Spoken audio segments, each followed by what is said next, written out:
Welcome everybody to a brand new episode of IDTALK4ED Educators Live, the show for the unsung heroes of education. I'm your host, Sarfo-Mensah.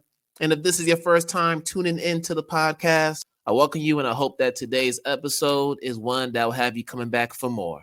And if you're a returning listener or viewer of the podcast, as always, I welcome you back and hope that today's episode is one that you find informative, enlightening, and as always, insightful. So before we get into the main event, just a reminder for folks who are on YouTube, please hit that red subscribe button so you can get future notifications on new episodes. If you're listening from Apple Podcasts, Spotify, or any audio platform, make sure you subscribe there as well. And for those who would like to donate monetarily to this platform so we can continue to grow, you could do that through Cash App using the handle $IDTALK4ED, Venmo using the handle KwameSM, or you can go to PayPal and use the URL paypal.me/KwameSM. And for my day ones, those who have been with this community for 5 years, from the time that we started this podcast up until now, you get a sense of what this podcast is about, what IDTALK is about. You can become a patron today so you can get exclusive footage, behind the scenes videos, early access to future episodes, and all kinds of other perks as a way to reward you for your support over the years. So make sure you go to patreon.com, look for IDTALK and Kwame Sarfo-Mensah, and you'll find us there. Thank you for the support. And of course, for those who want to continue to watch future episodes and catch up on past ones, you can go to our main website at IDTALK4educators.com. And then, of course, in less than a month, we have Learn to Relearn, Supporting Identity in a Culture Affirming Classroom, my new book, which will be coming out in mid-November. You can pre-order your copy today at Amazon, or you can go to the Routledge website directly to get your pre-order copy. And for those who want to learn more about what this book is about and get access to some free learning resources, you can go to the book's main website at learntorelearn.com.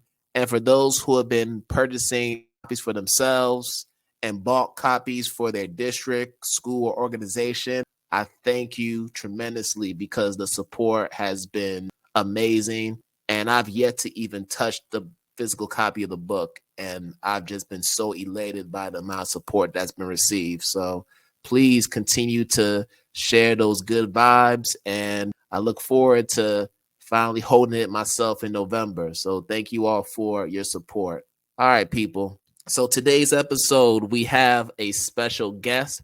All my guests are special. That's why they come on this podcast. But this guest in particular is somebody who I've had a chance to follow for quite a while.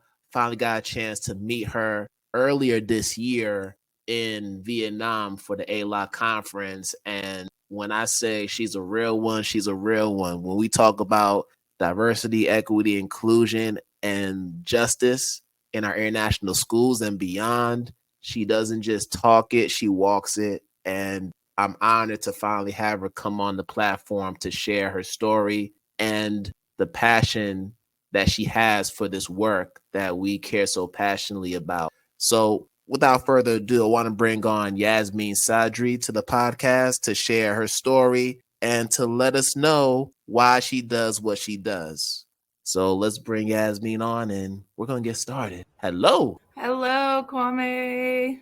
Thank you for that introduction. I'm like, pause and just thank you. Coming from you, thank you. It's all about good vibes here. We give flowers here. We're all about the affirmation on this podcast. So thank you for coming on. I know we've been trying to plan this for a minute, and I'm glad that we're finally here. So before we get started, how are we feeling today? We're feeling good. It's so good to be here. Like you said, we've been trying to do this. I had some health things this year, and this, as soon as I felt back to normal energy levels for me, I was like, this is one of my priorities because, yeah, like you said, real people, and it's just good to talk.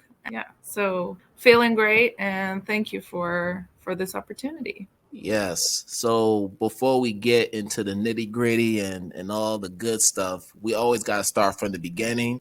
And on this podcast, I always make it a point to do my due diligence. You don't just come here and I don't do my homework to make sure that I'm prepared. So I'm going to fast forward a little bit so that we can get to the parts that we want to get to. So we know for you, you share both Iranian and Belgian heritage. We know that.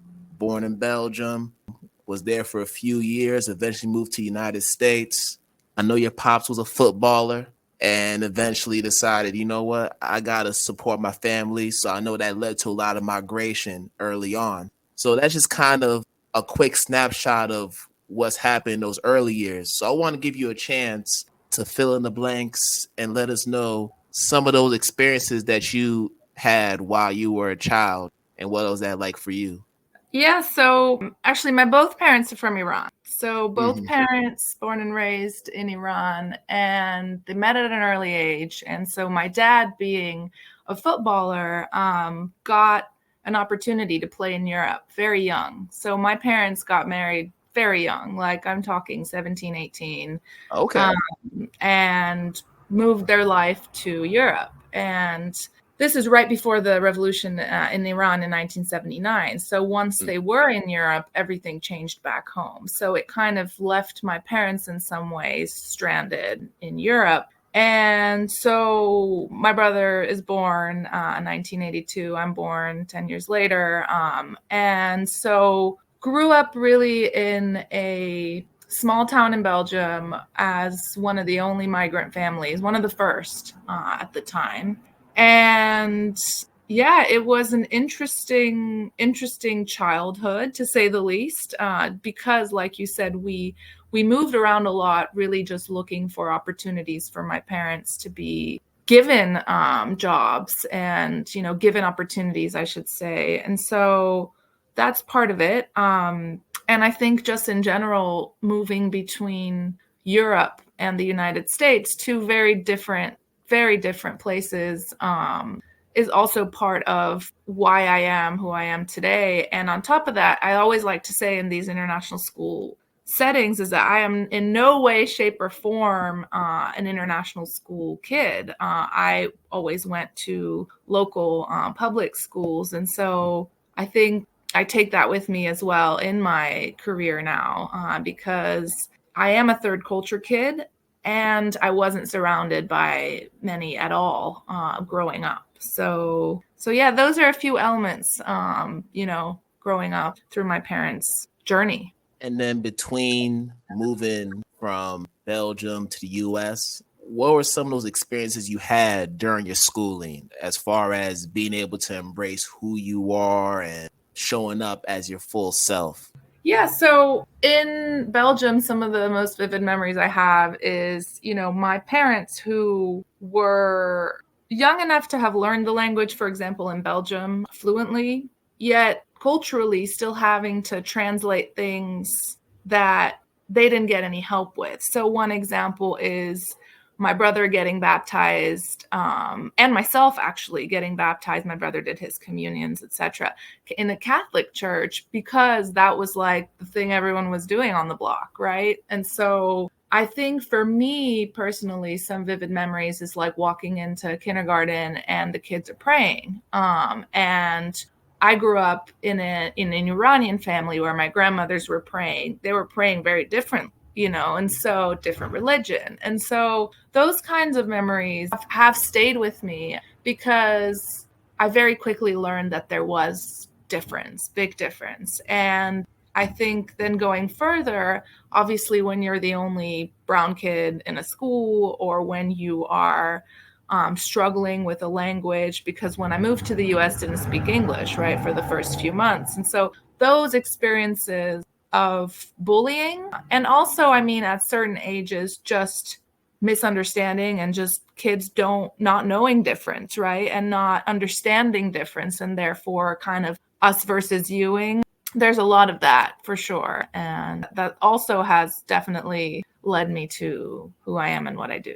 And as you were going through your schooling, now, of course, you now are in education and you do a lot of other things too in terms of advocating for children. Were there other things that you were aspiring to do that were different from what you do now, or has this always been the dream for you? I studied politics thinking that I was going to get into politics. And it's funny because when you study politics and international relations, like you graduate and then you're like, and what is my role now kind of thing. Looking back, however, like my mom likes to remind me that at a young age, getting together with my cousins, we would film each other like hosting podcasts. And this is like 90s, like having a radio show and giving advice and things like that. And then after, so I studied politics and I got recruited as a journalist in Belgium at a young age. I was like 21, 22, and got recruited for a pretty big newspaper in Belgium, like a national newspaper that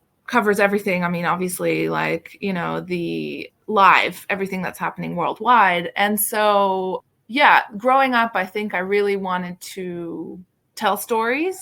And so that's what got me to, take a job in journalism and keep writing, etc. I stepped out of journalism because I realized quite quickly that, there were a lot of terrorist attacks at the time. There was a lot of Trump going on. There was a lot of, what else was there? There was Islamophobia. And so as the only, again, person of color in a 130 person newsroom in a big paper at 21, 22, all of the racism, the discrimination, the politics in Iran, in the US, all the terrorist attacks, like all of it was with questions for me. Like, you got these experts coming towards me that I've been reading my whole life, asking me like, do you have any friends who wear a hijab that maybe we can call? And all of this through stereotypes that they had. And so dealing with that, I very quickly realized that this was not the place for me whatsoever.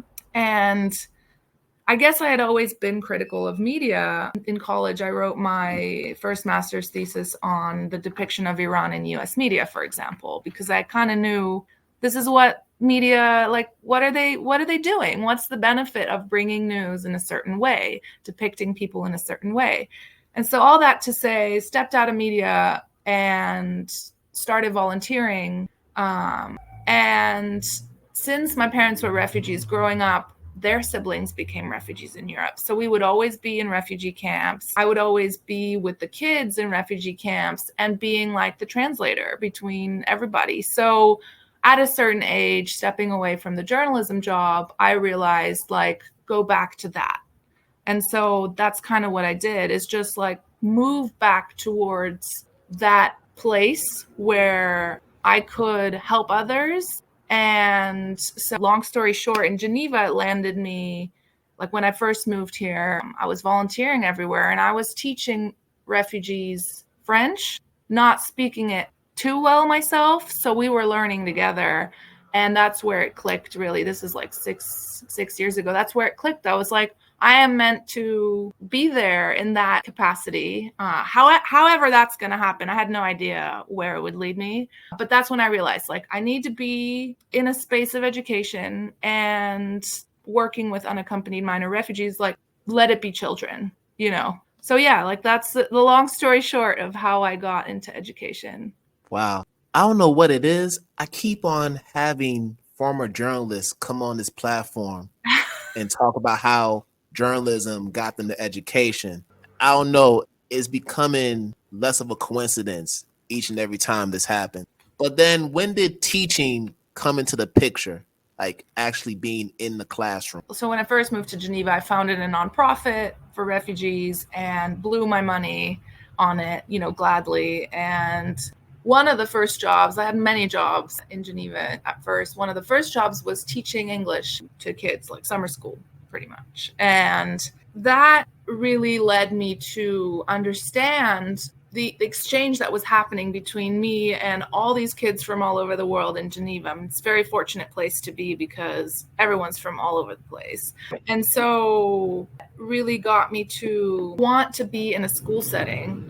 It was a school, but it was mostly just like short classes for certain purposes, like business or kids learning, because the parents want them to learn before they go to XYZ school, etc. So I was like, I want to get into a school. And mind you, I am not classically educated as an educator, which this is something I could elaborate on, and I won't, because I think you don't need that explanation. Not classically educated. However, what I bring into the classroom is, in my role right now in DEIJ, very, very different and very, I think, perhaps relevant in that sense. So what brought me into the classroom is I applied one day for social impact coordinator at the school I'm currently at, because I was like, so this doesn't require me to do the classic teacher. I've done X amount of years in teacher training, teacher education, but maybe there's something here in terms of social impact where I can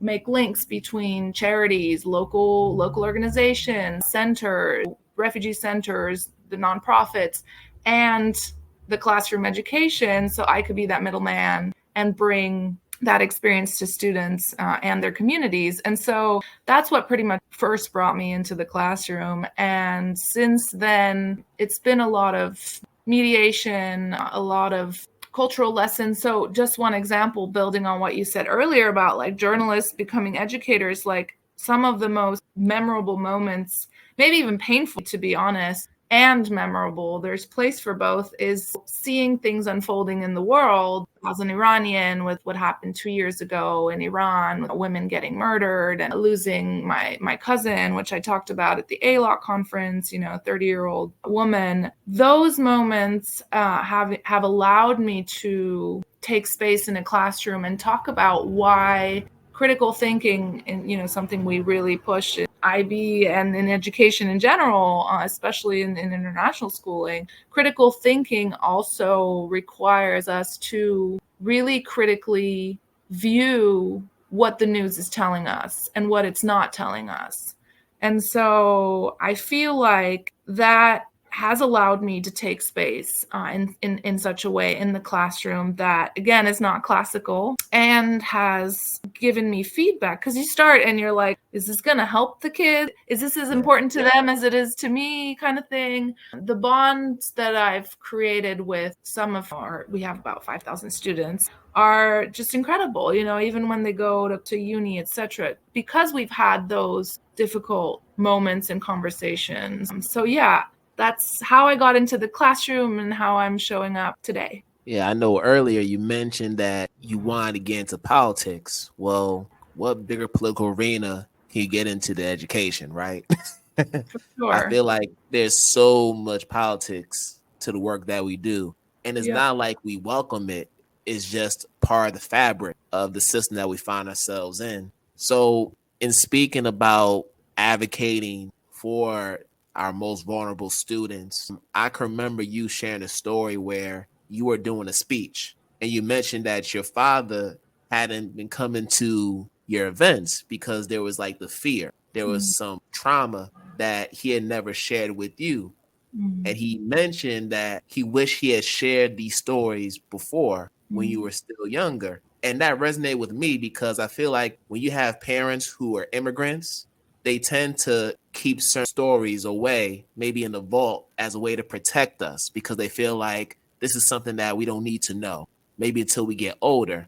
But as someone who values the counter narrative and the power of stories, I'm wondering if you felt like it would have been helpful to know a little bit more about your parents' upbringing and things that they were going through to have a better sense of self. Yeah, I mean, I'm a big empath. I'm a Libra. Like, make of it what you want. I'm a Libra. I'm an empath. I'm like hypersensitive, ADHD, all the things. So my mantra's always been like, change the narrative, right? So for me, it's less about I wish they would have. It's been more like the last, say, decade. It's been more about understanding that my parents did the best they could with what they had.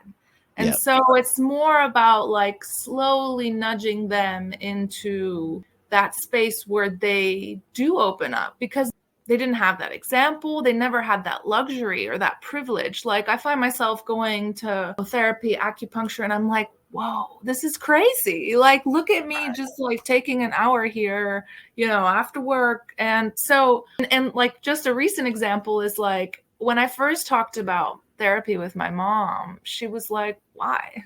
Why you? Like, you you always talk about your feelings and I'm like, that's not it, Mom. It's more about allowing myself to leave things with someone else that is not necessarily family or a close person to me, right? And so now recently when my mom has called me and I've gotten out of therapy, or she'll be like, I want to go. And I'm like, this is huge, right? And that's big. So I think that when my dad, so going back to my dad showing up to that event, so I speak a lot, or selectively now, I used to speak a lot about the liberation of like oppressed Iranians in Iran, and then also about the diaspora and how traumatized everyone is.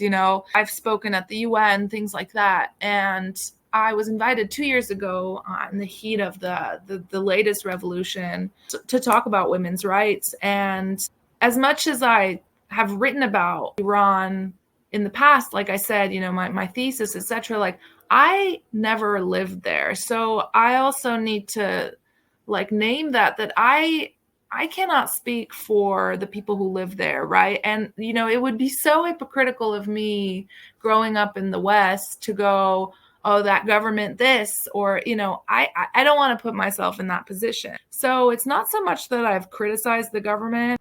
It's more that the Iranian situation is such that people are censored. Journalists are not appreciated when they talk or come close to things that regard like this revolution or women's rights or minority rights or rights of certain religions because of the oppression. So it's a very sensitive topic. And a lot of Iranians who hold dual citizenship, when they have gone back, they've gone imprisoned. And so it's always been a thing. Like the last 10 years I haven't gone back because I became a journalist and then I did this and I did that. And so like I was warned, like, don't go back because you might get imprisoned. And my father, who would go back every once in a while to see his family, rightfully so, was like, look, if I come to these events and they see me, and like the thing with the surveillance is like they will send people from the embassies to come to these events, especially if they're bigger events, right? And so they'll take pictures of you, or they'll try to figure out who you are, so the next time you are at the airport, they can take you away. So informants. Yeah, for sure. Wow. Yeah. So that's the reason why I think it was really hard for my dad to show up. And then when he did, I was like, wear a mask, wear sunglasses, like keep low profile. And then, you saw that clip that I shared where he just like unveiled himself and he's like, it was a beautiful moment because I could tell he was really proud. And at the same time, he was trying to like inspire the people to like, please share your trauma, your stories with your kids, because apparently they understand and apparently it's helping them do something with it, right? So yeah, it was very full circle for me because I don't know. I think I said in another conversation recently is like, I just kind of just do, which is probably my ADHD, but like you do, and you don't really make much sense of it until you look back and you're like, oh, like that just came full circle, right? So that was definitely one. Yeah, a significant moment. And I'm glad that we're able to name that because we have so many parents who have had not exactly the same experience, but similar in a sense of keeping stories away from their kids as a way to protect them. But it's also a way to protect themselves as well, because nobody wants to relive the past, especially when it's involved fatal outcomes and we're talking about crossfire and a lot of violent things that took place. No one wants to relive that. But at the same time, it does provide context for where we are today and how you came into the world as well. So I appreciate your father for having that bravery to do that, even though that was risky. It was risky, but he did it because I believe his love for you trumped anything that could have happened to him at that moment. And he wanted to express that in the best way possible. So in speaking about fear, because we do anything that's human work, DEIJ, anything involving human rights, anything involving safeguarding, child protection, anything within that realm, there's always going to be an element of risk involved. You're going to have to put something on the table. And for you, you've always struck me as somebody who's very fierce and bold in your presence. So I'm wondering, with someone that expresses themselves in that way, how do you confront your own fears and channel them in a way so that you continue to show up for those who are in need or who are vulnerable to the injustices that we've been talking about?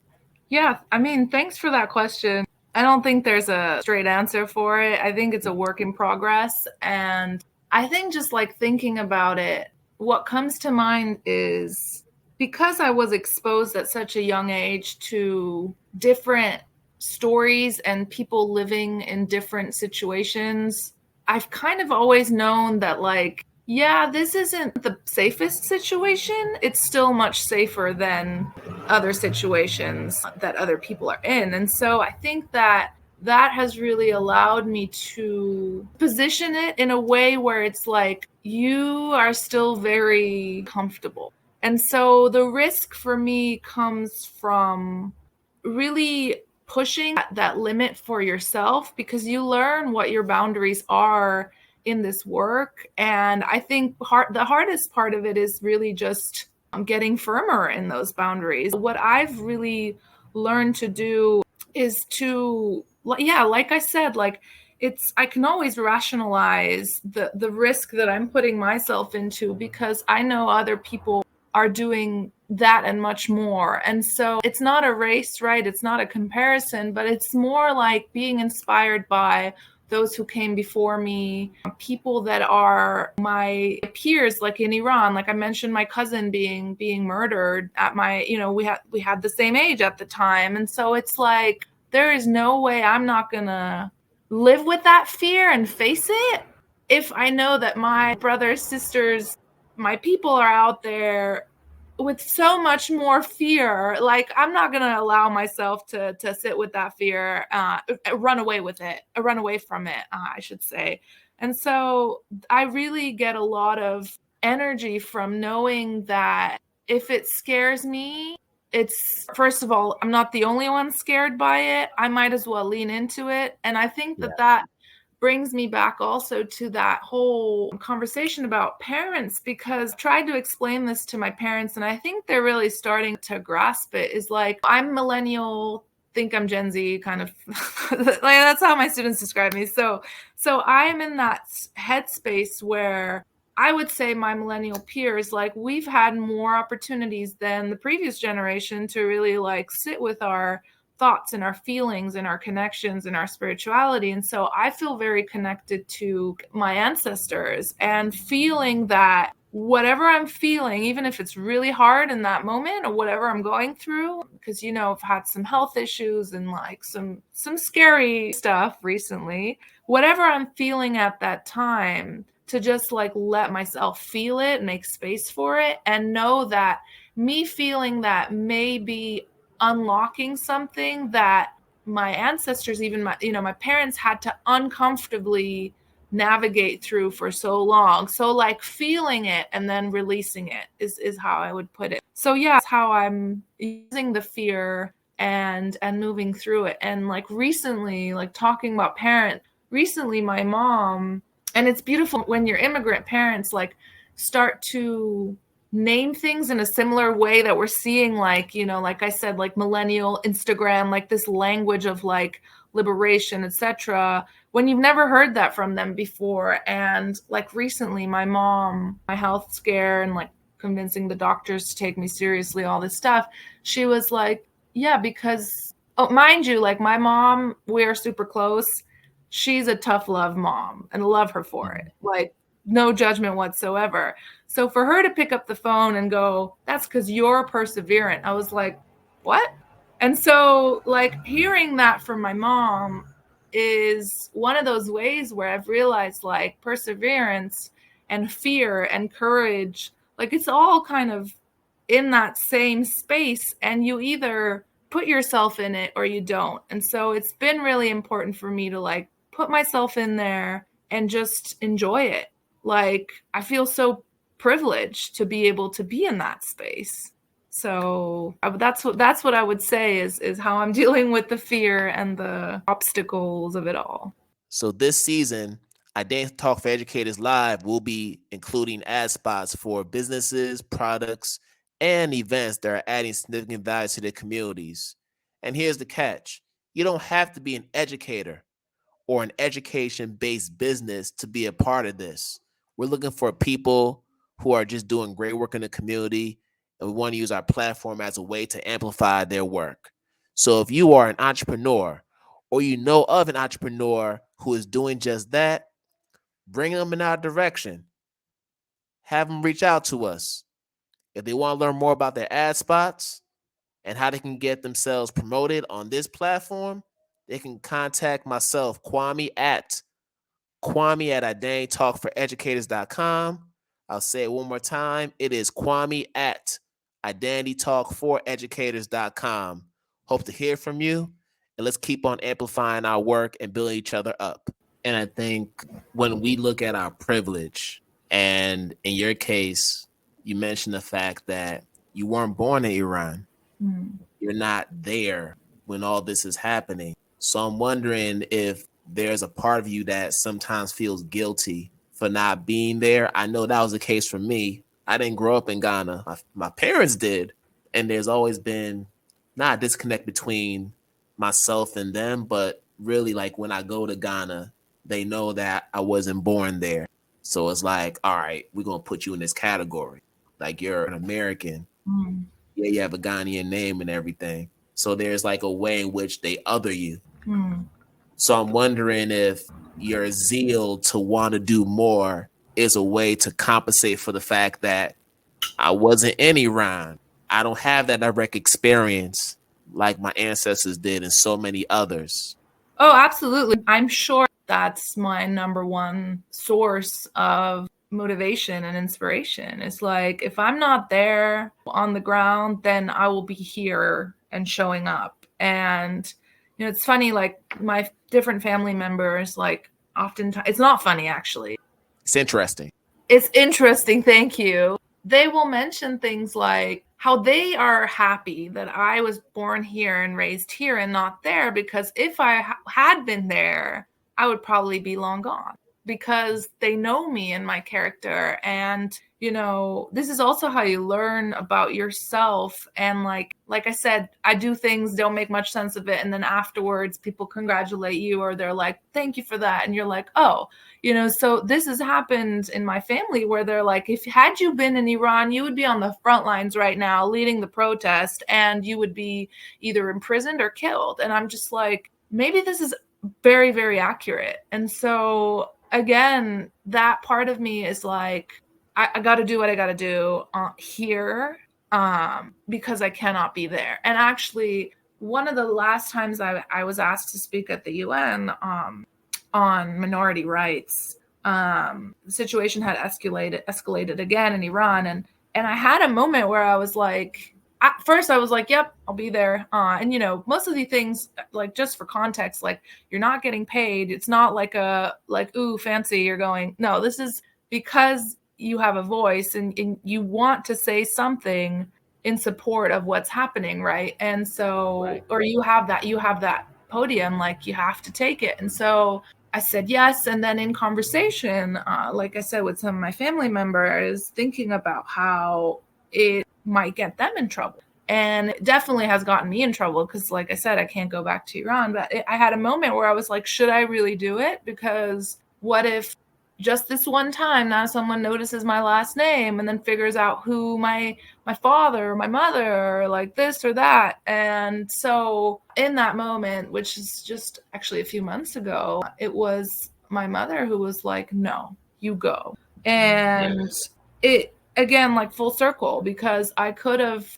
really sat with that fear and like let it take over and just go, you know, do I need to be in those positions and keep doing this? And for my mom to be like, listen, like, go, this is your calling. And so I think just learning that there is no way I'm going to keep quiet if people still want to listen to me, you know, yapping on about minority rights and injustice is like reigning. So yeah, like I got to do what I got to do. I appreciate you sharing that. And given all the different things you do, the work you do within your school, but also the work you've done in collaboration with the UN, Have you experienced an evolution in the way in which you disrupt? I feel like when we first come into this work, we're always thinking, let's take a more radical approach. We're just going to go head on. We're going to be loud about it. And I think over time, we kind of refine that approach and we end up being a bit more strategic, a bit more intentional. So I'm wondering if you've experienced not a shift, but more of a tweaking in how you go about disrupting in the different spaces you find yourself in. Oh, absolutely. Like that I think that's the main thing today looking back. Like for context, I was 25, 26 when we started the DEI department at the first ever international school in the world. It was one of the first places that actually allowed that to be a separate person, separate entity worldwide, right? So I'm 25, 26, no formal education as an educator, never worked in international education, never, I wrote a project and knocked on many, many doors, had many doors slammed in my face, centered the students, wanted to tackle discrimination on the elementary school playground. And so 25, 26, working around high-level people, directors who've been in this job for 20, 30 years, you walk in and you're like, I can change it. I can do it. I can have a voice here. I can be taken seriously. And very quickly you realize like you could do 45 somersaults and you could do anything. You're not a middle-aged white man, first of all. And at the same time, you come from a different class. You come from a different background, like all those things. And so where at first I would, let's say, very openly say this, like ABC, this is what we're doing, this is what needs to happen, I now take a very different approach where I am trying to understand the system I'm working within to use it to the advantage of the DEI outcomes we're looking for, and really through that come in very subtly and make the changes that I want to see happen. And so for me, what that looks like now is spending much less time convincing adults, convincing high-level people, more time transforming experiences for my students, for the young teachers that come in and are like, whoa,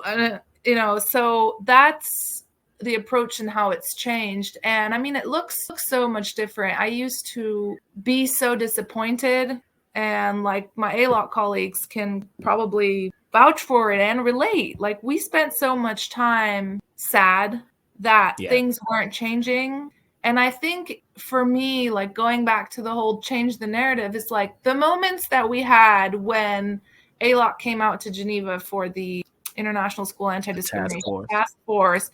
We went to an Ethiopian restaurant and we danced, and we're like in community, like just, I don't know, like 25 of us dancing in joy. And the moments we had in Vietnam, which were absolutely transformative, like now my whole thing is like, I feel bad for people who are not part of this. And where I used to think like, how do I get to a position where you take me seriously? Now I'm like, maybe you don't take me seriously because you may not have the capacity to see me.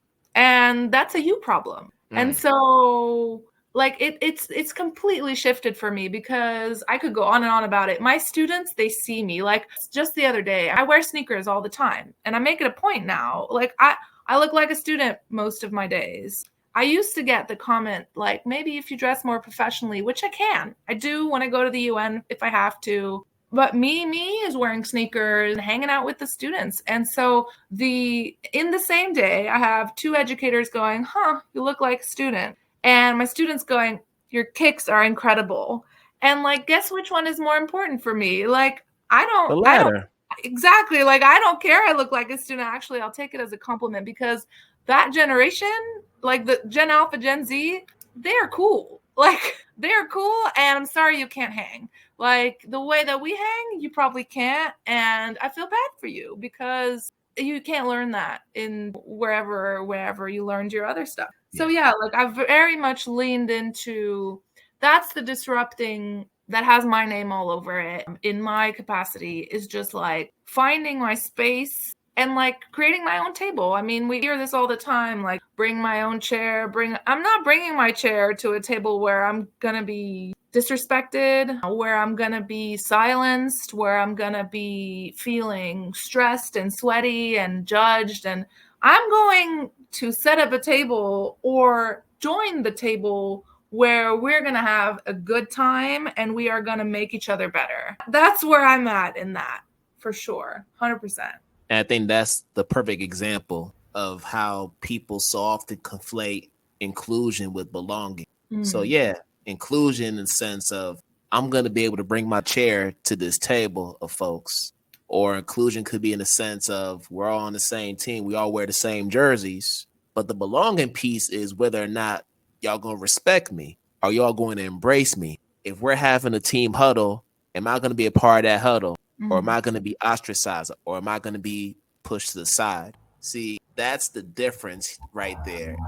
We want the belonging piece. We don't want to just be there, because then that's where the tokenism comes. That's where you're just trying to meet a quota. We want to belong. And that's the whole essence of the work that we do when it comes to advocating for our students. Now, in saying that, you mentioned a lot of lessons you've learned over the time as far as how you do interact with your colleagues. I'm wondering, from a personal perspective, are there things that you're still exploring about yourself? Like, how do you feel? Are you at peace? So this is a big question, right? I think I feel that I am at peace, definitely. At this moment in time, I am at peace with who I am. A lot of that is because of what happened this year with my health. Like everything just paused. And I'm a very glass half full person. So for me, it actually was a beautiful moment. You find out you have a tumor, and at the same time, you're like, now I have to just slow down and take care of me, only me, and get through this. And I got through it very well, right? I got very lucky, like all of it was okay. And so it really reinforced this idea that I cannot pour from an empty cup. And so I think being at peace in that way is also allowing me to identify who isn't. I mean, I think I've always had a knack for that. Like, I think that's been part of my job, just like moving around our 7 schools and looking for belonging and a lack of it, right? And so I think now, like, my perspective has maybe sharpened in that sense, where I walk through a school and we've done a great job at activating diversity and increasing inclusion. We have, for sure, props to my workplace. Does that always mean that all the diversity is always going to be activated and respected? No. And that is just the sad reality of the society we live in. So now when I kind of make my way through the schools, I'm very on the ground. I can almost immediately sense when I have maybe just eye contact. Sometimes it's a 10-second conversation. Hey, what do you do at work? And so for people to then come to me after that 10-second click and just be like, can we talk? And that's actually not my role anymore, because I do have a superior now who's taken over most of the political conflict between staff. Like, I'm student facing almost 85, 90%. However, there are still colleagues that are either young, person of color, or both, who look for me and come to me, and all I can give them is the lessons I've learned throughout this personal journey recently, which is you are more important than whatever is happening to you right now. Don't get sucked into these games. Don't get sucked into this negativity or this toxicity. Like, take care of yourself. Yeah. And just keep in mind that you deserve to be here. And unfortunately, in many cases, this is almost a rite of passage, because we've made these places so toxic. Like, this is almost a rite of passage that I've had to go through, and I'm not okaying it. It's horrible. Since the people in power don't know how to get rid of it, lean into the fact that you are being attacked here, probably because people are threatened, probably because you are great. I can assure you it is because you are great. And so embrace that greatness in yourself, take care of yourself, center yourself, and center your students. And I think it has only really helped me understand what my role has been the last few years, because we didn't get too much into it, but from the onset, like inclusion department, and then kind of getting thrown left and right, and then now having a position where they're like, you just deal with the students. I love that, because at first I was like, wait a minute, all that work and then this?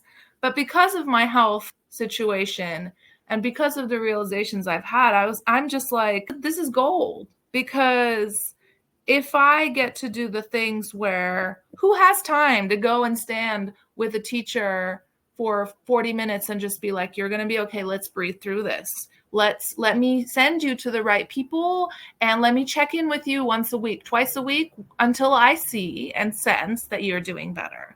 Like, I find that to be, again, such a privileged place to be in right now. And I'm grateful for it every day, because I know that my superiors are also starting to see, I say starting to, that it wasn't definable what I was doing. And like, why are all the parents coming to you? Why are all the people, like, we have HR, we have psychologists, we have counselors, it's because I'm taking time to see the human for who they are and allowing them to take space and explain that to me so that we can mutually connect, respect, and grow. And so I'm very much at peace and always growing. I would be the last person to say, like, look at me, I'm so great and I'm perfect. Like, no way. Absolutely not. Am I learning to really name things like I am proud of myself? For sure. Proud. Yeah, no, absolutely. And that is so true. But the fact that you still have this staying power, given what I know about those situations, it's just a testament to your strength and your ability to be present for those who need you to be present. Even though it's a lot of labor, it's a labor of love. And I can sense that you're in a better place than you were when we last spoke. And that's the part that I'm sensing in this conversation. And to put a bow to this conversation, because we're about to approach the hour, I want to ask you this last question. How do you continue to stay true to the teacher in you? The teacher in me is, so I take a very Freirean approach to education. And if I'm not mistaken, like, you brought up Freire once when I brought sure did. to a session. So I learned so much from my students. And I think that education, much like Freire, like, that's what it's all about. Like, if I'm not walking out of school going, oh, whoa, like, I never thought about it that way. And like, it could be silly things where they're like, oh, what you did just there is very, very millennial, or very, it doesn't matter. Or it could be a new perspective on a political situation in the world, or it could be like anything. If I'm not walking out of school with that, and that at the end of the day, then I'm like, it'll happen tomorrow, because I'm sure that there's so much of that everywhere. So staying true to the teacher in me is being a forever learner and just having that thirst to, like, teach me all your ways, like Gen Z, and they know this. Like, it's become a running joke because I'm so inspired by how they live and navigate. Like, the expression of identity that I'm seeing in the schools, I'm just like, this is amazing, because they may not know it. They are so liberated from things that chained us in a way to different categories of, like, oh, so you are Iranian, and so you stay in this box and we're locking it. You have ADHD and you're staying here. You're in a wheelchair, You're sitting here and we're locking it. These kids, like, they don't give a S about any of that. They'll put their hand through the fire for each other. And so for me, it's just so inspiring to see it. Like, the the eloquency of my students going into high-level meetings now, because we've made space for that and our administrators are listening to that, like just seeing them rocking it in those meetings for the last 5 years, I'm just like, I wish I was that cool, you know, like, so for me, being an educator is understanding that, like, I don't want to be the person going in front of these kids and, you know, giving them all the lessons. And the lessons I do give them, like, you know, if we have a situation like we've recently had where they're giving each other discriminatory nicknames, like I do go in and I'm like, so in our anti-discrimination statement, I know you signed it. I know you know that all this is what we stand for. And so you also know you're an ambassador of the school. Let me tell you that that looks like also respecting yourself enough to not give your friends a pass to call you names that will disrespect your community or your ancestors or the little kids in the school building, right? And so going in and being hard with them when I need to, but making sure that they understand I'm doing it because I want them to have that critical love for themselves and each other. And, you know, shout out Yolanda Celia Ruiz for the critical love piece, because that critical love also makes it that they understand that when they are getting in trouble for, you know, a discriminatory incident, or even if it's bordering discrimination, like we're going to talk about that so that you learn and unlearn. And I always like, I'm, you know, Maya Angelou, among many, many other writers, have like, there's like quotes that will never leave my brain. And I hate to be the one using quotes. I always say that. There's one thing I say in my session with students where, in the hopes of making them understand, like, this is not you getting disciplined.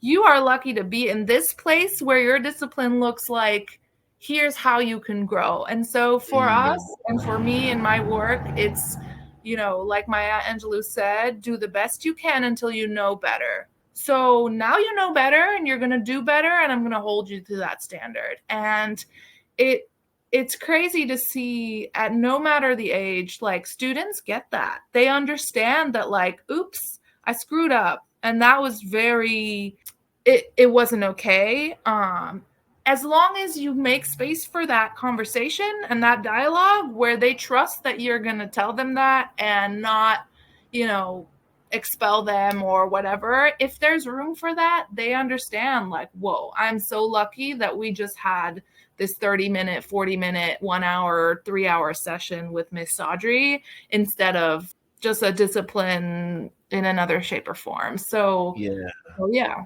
Wow. That's how I stay true to the teacher in me. And you know what? Speaking about this current generation, I did a whole workshop with 300 8th through 12th grade students at International School in the UK virtual. Did a 2-parter. And we're touching on identity. We're talking about belonging.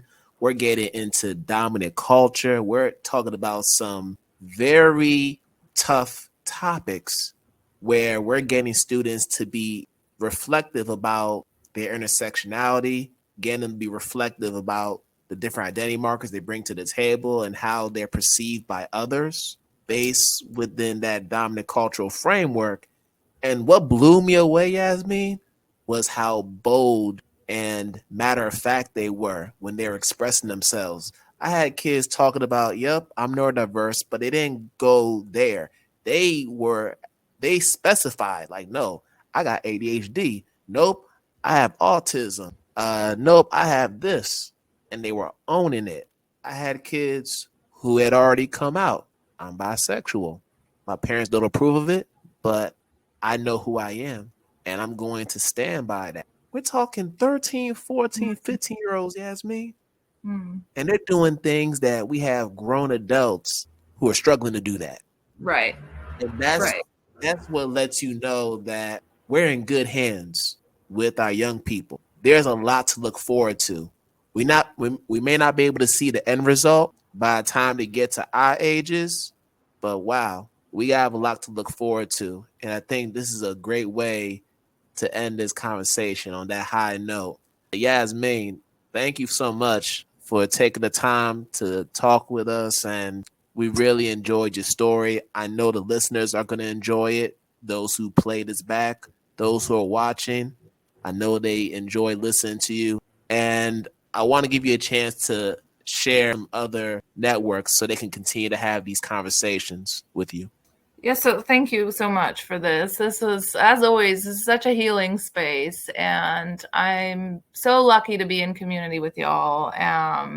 It's just an incredible opportunity because when we see each other, the best in us comes out. And so I just want to emphasize that.